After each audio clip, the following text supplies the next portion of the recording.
Hey everyone, today we're speaking with Taylor Terry from My Life as Liz. You'll remember her Okay. from both seasons one and two as the newfound big hair blonde bestie of Liz.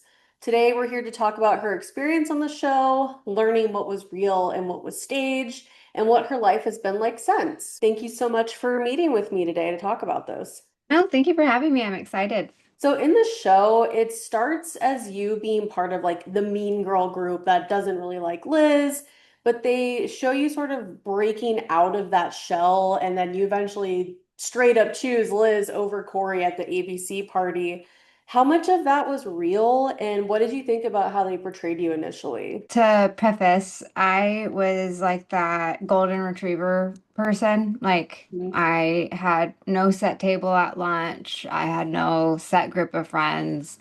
Like in real life, like I just kind of floated around. I hung out with everybody. Um, I think also too, it was I didn't know who I actually was. I just dressed very girly and I had a pageant mom, dance background, things like that. So like I kind of just like latched on to the exterior of what I looked like as my identity, but inside I was like, I think it could be this. I think it could be that, but I never really had this safe space for self-expression. Mhm. Um, so when it comes to like being friends with this person, like I knew who Corey was. So Corey and Liz are actually both 1 year older than me. Mhm. Um, I think Corey and I actually had like a AP biology class together, and as we learned in the previous interview, yes, she was an alt girl. She always looked just so cool and had like pixie hair, and I was just like, oh, she's so cute. And then Liz and I, we were in broadcast together, and we did casting tapes to get the show in. And I think that at first MTV was like trying to do kind of like a follow-up thing for that paper, the journalism show. But obviously, Liz is just a very interesting, relatable person. And so when I kind of noticed like this is the way that we're gonna go, I was like, well, I want to be a part of this. Like I love Liz, like, and then they kind of put me like with the Corey Cooper, and they're like, okay, so you're in the blonde squad, and I'm like, the blonde squad? Yeah. Like, okay. And but I do like I remember producers like trying to like angle things to like get me to like do something mean or something, and I'd be like, yeah, I don't do that. Like, let's Yeah. not, you know. I'm a huge empath, very, very empathetic. I think I was hurting so bad as a teenager that I would never ever want to be mean to anybody. Um, and so like my mom kind of stepped in and was like, my daughter's not going to be the mean girl. And she wants to be a part of this so bad. And so I think that they looked for a creative way to like keep me incorporated. Like shooting some of those scenes, man, like when we're in the bathroom and like they're like just talking shit and I'm just sitting there and I'm like Yeah. It definitely um puts you in an awkward position because in real life, you're friends with both of these people, and then the show is really trying to like exaggerate that. and Liz was somebody too that when her and I kind of started to like have conversations and like hang out, I felt really like heard. I felt like she was like such a safe space for me. Hmm. Um, and so I think that like throughout that time, a lot of our relationship, and also too, just my relationships with people in high school in general got like really convoluted because it'd be like, are we going to your house to like hang out or are we shooting for the show? Yeah. And I'd be like, I don't know. Um, and so a lot of people think like, oh, it's cool having a camera crew at your school and it's fun to be in attention and things like that. And for me, yeah, it was. It was very exciting. But like my relationships, like like outside of the people in the show, suffered.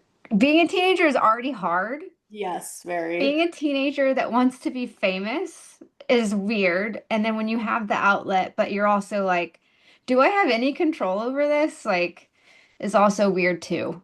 Yeah. I mean, you guys had very little control over really anything that happened in the show. I mean, especially the fact that they not only, staged certain situations, but just the editing at the very end of it too, and how much footage that they use versus what they just cut out. So you guys were so young at the time too. Like so obviously you were younger. I think I'm actually even a year younger than you. So I was born in 93.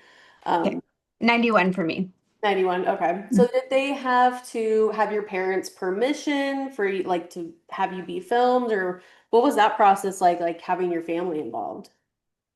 So again, only child, and my mom, I I think her mom was the opposite of her. And then so my mom was so overcompensating for like the childhood that she didn't have, that she was like, I will do whatever it takes to get my daughter any opportunity. And I'm just over here like, like, Yeah. you know, but I do think that there was like some forms and stuff that we had to get signed. And, you know, my mom was like one of the first people I think that kind of brought up like, are these kids getting paid for this? Like they're working really hard. Yeah. And so what's been really interesting is seeing what people have said, like come out with like what they got paid. And I just kind of thought like, okay, so Corey and I got little because it's Liz's show. So surely Right. Liz is going to like capitalize on the wealth of this like massive MTV project because it was huge. Like Yeah, at the it was in time. between Teen Mom and Jersey Shore. Like huge like time to put our show on. And like hearing that she made 4 grand for all 2 seasons, That's like nothing. that's highway robbery for That's like abysmal. uh, it's to me, it's absolutely shocking. And so like that's also been healing though, because you're just like you like live with these like weird like what ifs and things. And like when Liz and I like did go to New York, like she went the year before I did for school, and then I actually went out there for school also. Um I dropped out. College just was not for me. Um that was like we kind of just weren't close, and that's okay, because like she was doing art school and working on like building her own friends and her new life and things like that. um and I'm one of those people, like I'll make friends with a wall. Like I like people. Um and so like I think too, I think after season 2, I definitely think that's why we did get greenlit for a third season, because I feel like, and I think you can probably throw in on this, like as a consumer of the show, that season 2 just was not as like relatable for the teenager. Because like you're looking at these like extravagant, like we're in New York and we have these love interests and like this and this, like it just wasn't, um, I don't know, maybe as like relatable to the average like viewer audience. Um, Yeah, doing my rewatch, you think the show from watching it, back when I was like 17 or something. And so rewatching it recently as an adult, I'm like, wow, this is literally like the very end of her high school. Like I just imagine it being the whole show is about high school, and then rewatching season 2, I'm like, oh yeah, there's a very small part of high school in this, and it's more, if anything, it's kind of more focused on season 2 since it was longer as well. it's very adult, like very adult themes, like going from like high school to that. I just feel like there was like, I think we missed something. Um, but I think at the time too, I was also not doing well. I don't think I had been doing well for a long time. I've just been like faking it till I make it. Yeah. Just because everyone else thought like, oh, look how happy she is. She's fine.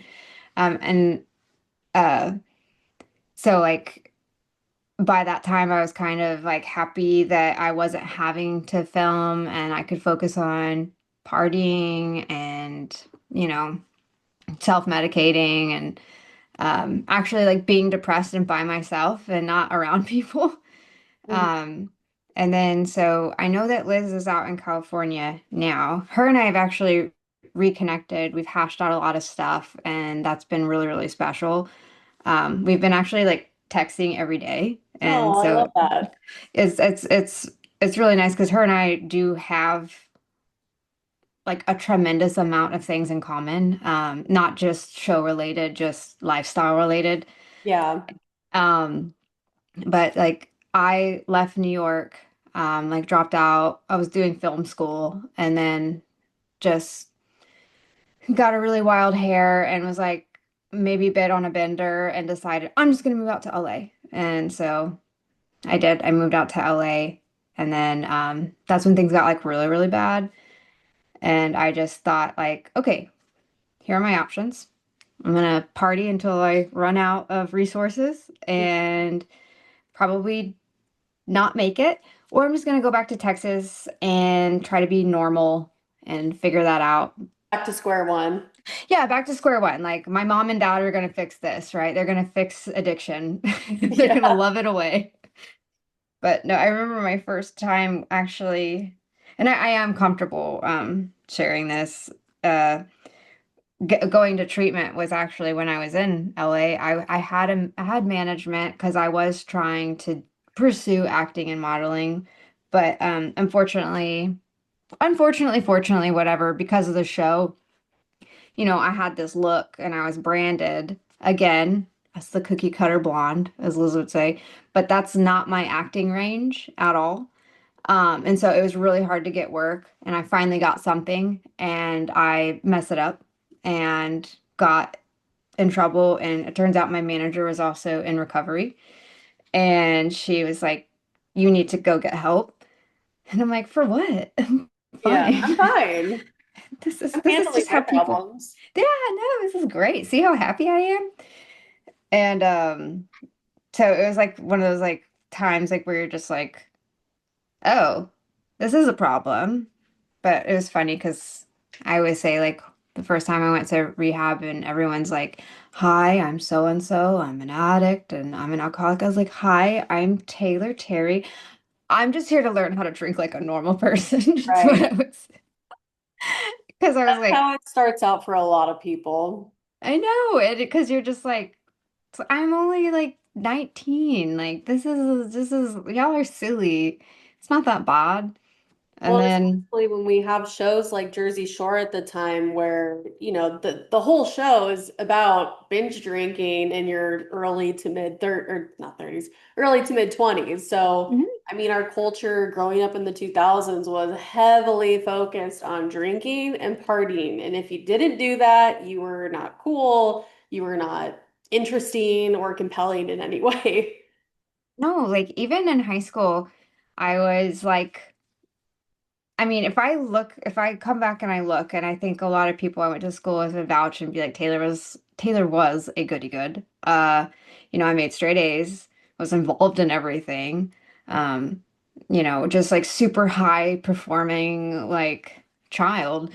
And I was always like, yeah, like maybe I'll have a beer or something, but I wasn't really ever interested in it. And then I think it was my junior year, like when we were shooting the show, one of my friends came up to me and he was like, "You should take this." And it was the first time where I was just like, you know what? Okay.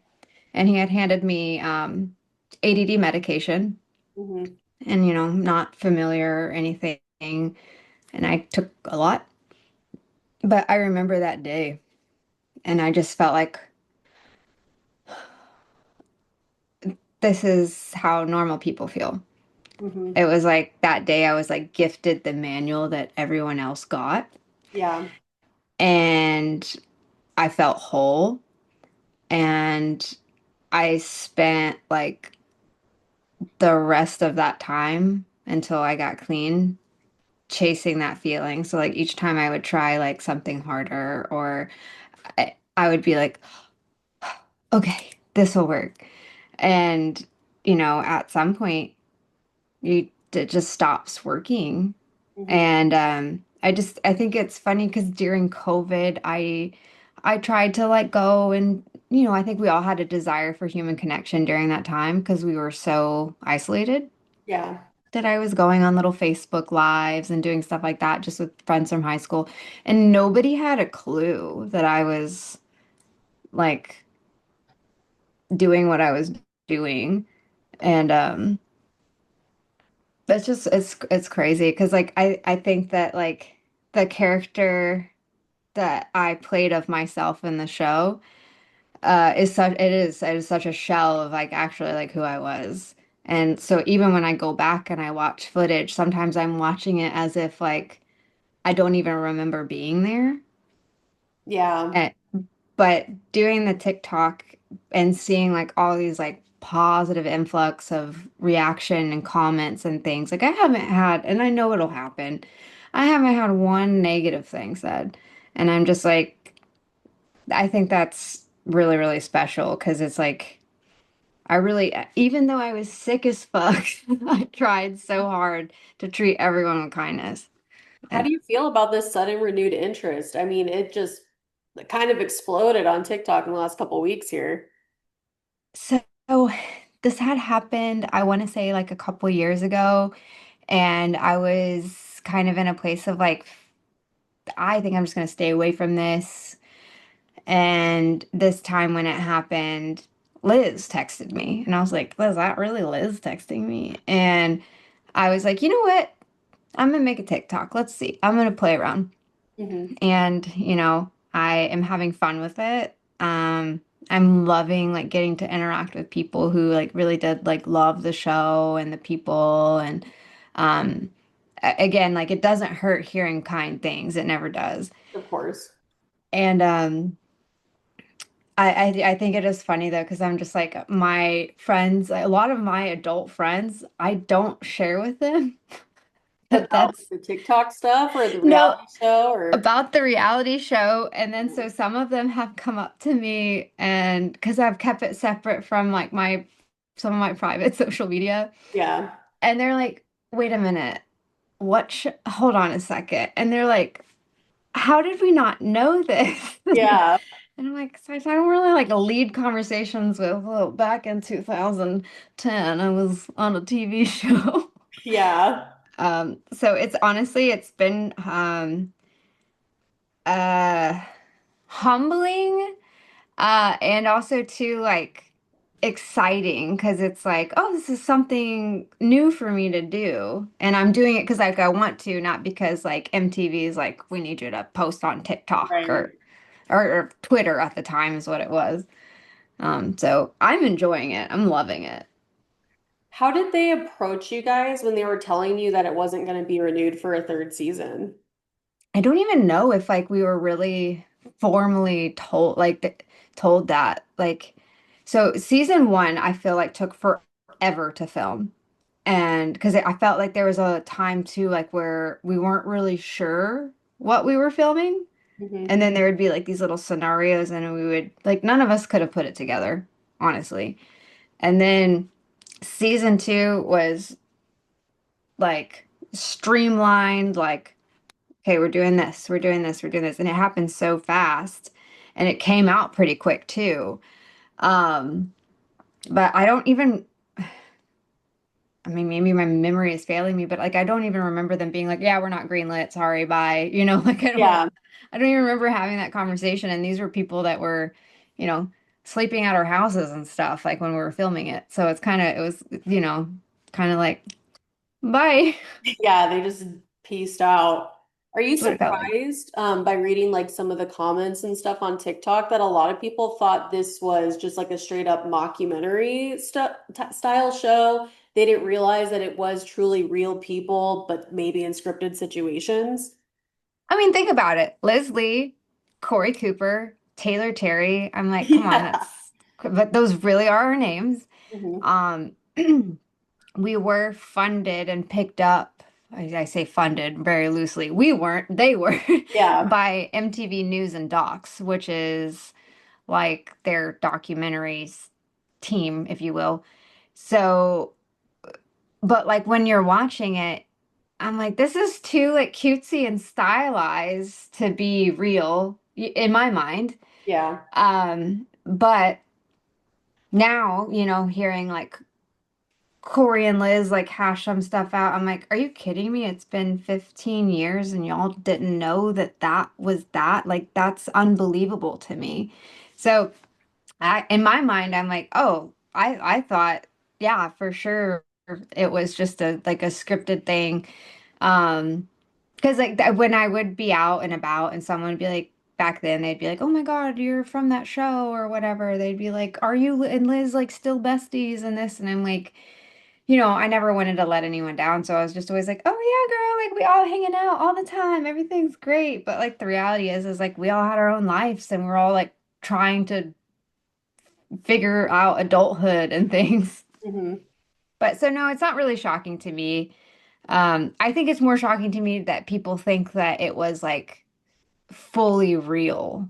I would completely agree with that because my first watch, I remember thinking specifically, like I mentioned to Corey in our interview, that I thought it was straight up almost like The Office, where it was like you guys were actors, actresses playing a part, and they made it look real, where it was like Mhm. it was real, but they made it look fake. So it's very interesting how that came to be. So you know how in the show a lot, like you'll see that we called it a whip pan. So like where it's like whoosh, and you hear that noise Hmm. and it was like cutting in and out of scenes. It was like revolutionary. Like the guys that were filming it were so nerding out and they were like so excited to do like these stylized shots. And yes, to have Liz do the monologues to the camera and things like that. And there would be times too, like you would hear her inner dialogue in a scene. It, Yeah. it did have that kind of like stylized sitcom vibe. So yeah, but I mean, I remember some of that stuff like coming together, and I'm just like, what is this gonna look like on camera? This is gonna look crazy. Like I have no idea what these guys are doing. In season two, you guys are hanging out all together, you and the nerd herd, and you're trying to figure out how to tell Liz about Bryson, now Zona, having a girlfriend at the time. And it's very reminiscent to Jersey Shore's Who Wrote the Note situation. So, did they have you guys do that? Like, was that staged? Was it scripted? How did that scene come about? Oh my God, in my mind, I don't even really I remember spending like a few days in a row at Troy's house where we were filming like the garage scenes and Mhm. things. And I'm like, I don't even, I think that's what, guess what we were filming. But I think also too, like, we just knew that they weren't really romantically involved. Mm. And so we're like, for the show, you know? Mhm. And, like, because even in, I think season one, I'm trying to think, I feel like he had a girlfriend in high school, if I'm thinking correctly. Yeah, in season one, I think he's dating a girl named Julie. Is Yeah, so cute little redhead girl, like natural redhead. Bryson was like very like elusive and he was very like he's like a cool boy, right? Like back in the day. And so I always felt like I didn't know enough about him. Mhm. And so when Liz had said the other day on TikTok about they are now known as Zona, I was like, who? I had to like Yeah. go and like figure it out, like being appropriate, like, doing digging and finding stuff. But like that was somebody I felt like I never was like close to. Mhm. I felt like they were always rather closed off. But I mean, because finding out too, like Zona never watched the show. That's hilarious. Oh, really? I didn't know Yeah. that. So yeah, they're gonna go on the Twitch with Liz soon, and they have never watched the show. Wow, that's going to be a really good first impression now, 15 years later. Isn't that crazy? Yeah. I Yeah, mean, I'd be watching that all the time, over analyzing everything I did and said. That's just the kind of person I am. So that's shocking.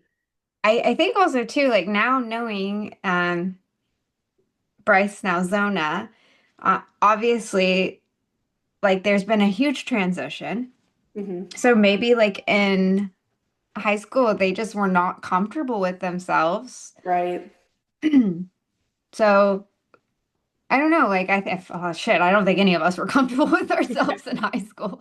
But Maybe the full like removal of identity, like I don't want to see that person on TV or something like that. Like I could totally see that because Hmm. I watch it and I'm just like, oh my God, why do I look Yeah. like that? Like they even making these TikToks, like I'm so happy to do an interview and talk to a lovely human being because I'll be like, it's me, I'm doing a TikTok. Yeah. Like It feels so awkward at first, and you almost kind of like freeze because you're trying to figure out like who am I? Like what's the character I'm trying to portray right now to the screen?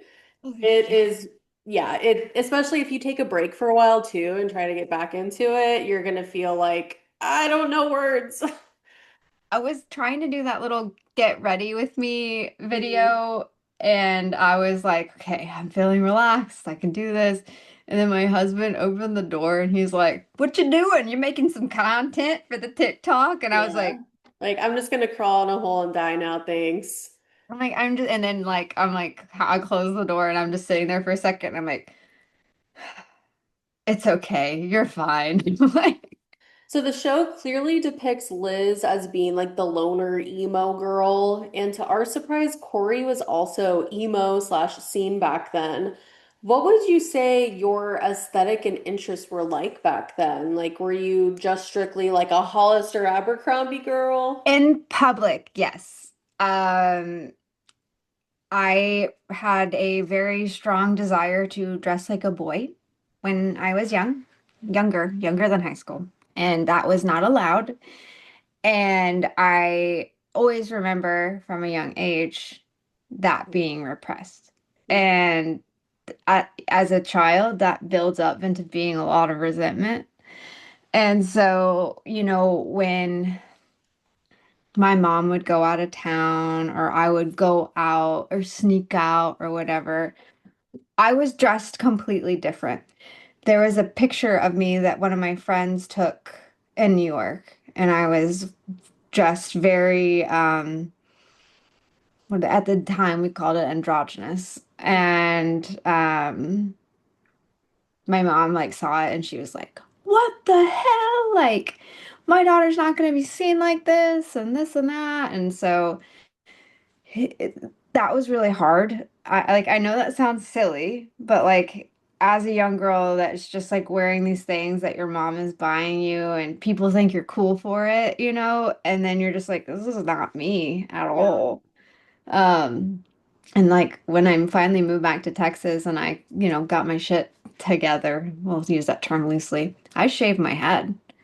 Um, yeah, and I was an alt baddie because I was like, I never got to have this. I always Yeah. had to have the extensions for MTV and have my makeup perfect and all my shoes match and this and yeah, I didn't I did really cool makeup. I had a cool like this whole side was bald. Like even for my wedding, I remember it was coming and I was like, I love this, but am I gonna love this in 20 years in my photos? So like I remember like I know how to glue extensions in, so like gave myself a more traditional look for my wedding. But I think as a woman or just as a person, I go through like styles like crazy. Like I'm going out tonight and will I wear a pantsuit and no bra? I don't know. Will I wear a cute dress and heels? I don't know.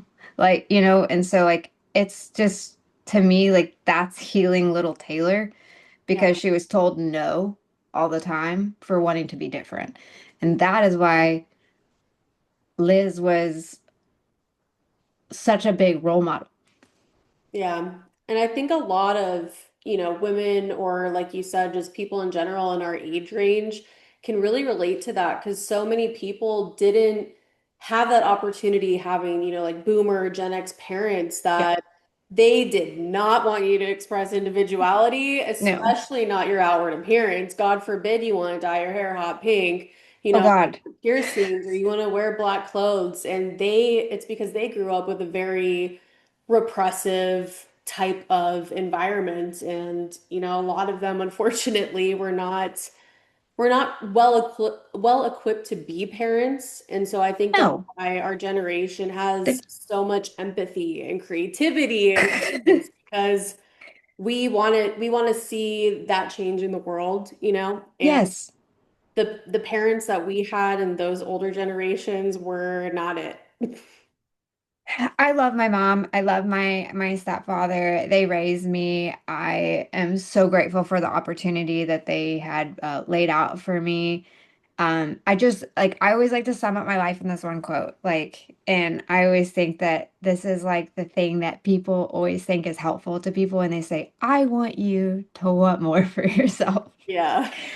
Because you're like, I like what I want for myself. Like, is it not good enough? Like, and so I do like I think my partner like times a million because like he's a little older, he's traditional, but like when he met me and I was like, I think I'm gonna shave my head. I think I'm gonna do this. He's just like, girl, you do you. He's like, I'll love Yeah. you whatever you want to look like. And I think I was like, wait, you will? Like that's okay, Like like I have to think this was like what, 15 years ago now? It's like that little Taylor's still just getting healed, like little by little every day.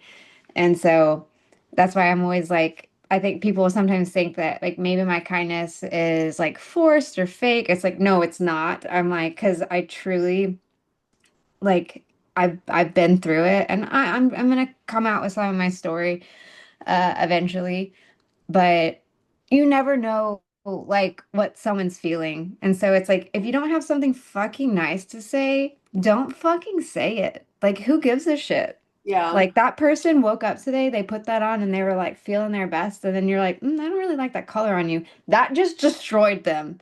Mhm. That ruined their week.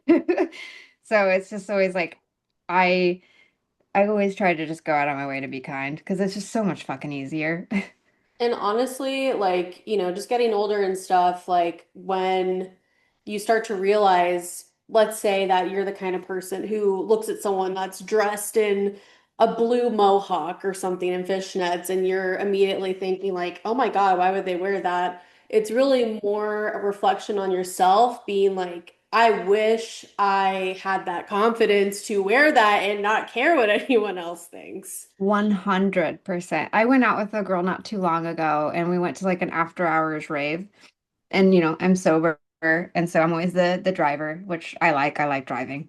Yeah. And I had only hung out with her a few times.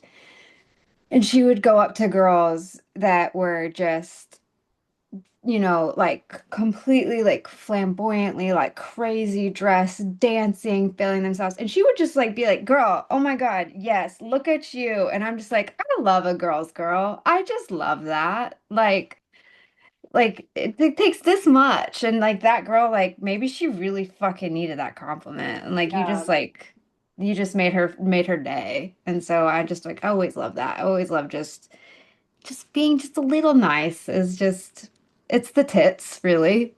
And of course, I mean, high school is always hard. There's always going to be, mean people or whatever. But I love the way that our social structure is today because that is so much more widely accepted.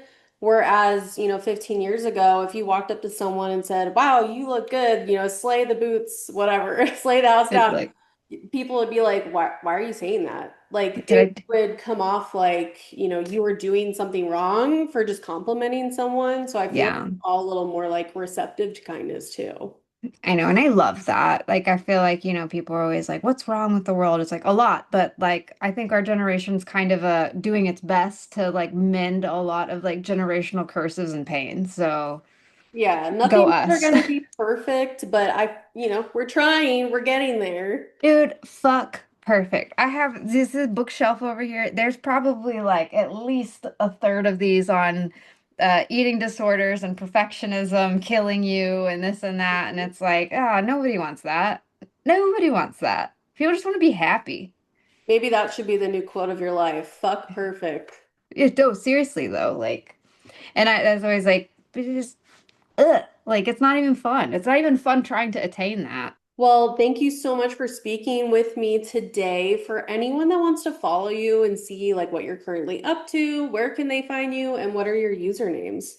So let's do my TikTok. I really am looking forward to trying to grow that. And I believe it's the handle is just at Wild Debutante. So WILDDEBUTANTE, I think is the handle. Okay.